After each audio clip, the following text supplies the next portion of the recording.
Γεια σας παιδιά, καλώς ήρθατε σε ένα άλλο βίντεο του Football Duo Official. Και σήμερα θα σας δείξουμε πως αυτό εδώ πέρα το παιδί κατάφερε να πάει σε ένα πολύ ψηλό επίπεδο. Αλλά πριν ξεκινήσουμε θα θέλαμε να σας ευχαριστήσουμε για τους 7 subscribers, καθώς είναι ένα πολύ μεγάλος αριθμός και μας βοηθάτε να μεγαλώσουμε άμα πατήσετε ένα like, μια εγγραφή και το κουδουνούλι. Let's go! Το πρώτο drill που θα σας δείξουμε είναι warm-up.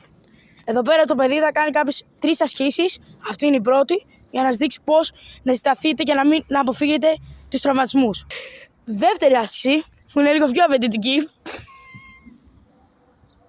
και η τρίτη που θα είναι λίγο πολύ δύσκολη.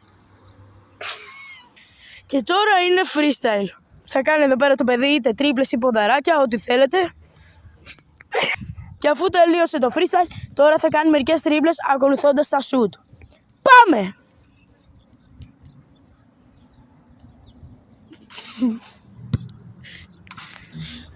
Μετά από αυτό το shoot θα ακολουθήσουν άλλα 3 τα οποία θα σας δείξουμε για να μας πείτε κάτω στα σχόλια αν ο φίλος μου εδώ πέρα, ο Χάρης, τα βάρισε καλά. Πάμε! Αυτό είναι το δεύτερο shoot.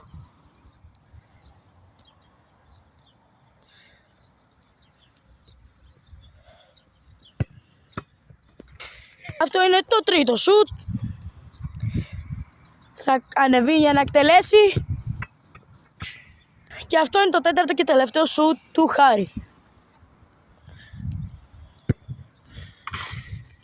Γεια σας παιδιά, τα λέμε, τα λέμε σε ένα άλλο βίντεο, συγγνώμη μπερδεύτηκα. Πατήστε like, subscribe και δείτε μας σε ένα άλλο νέο βίντεο. Απούς!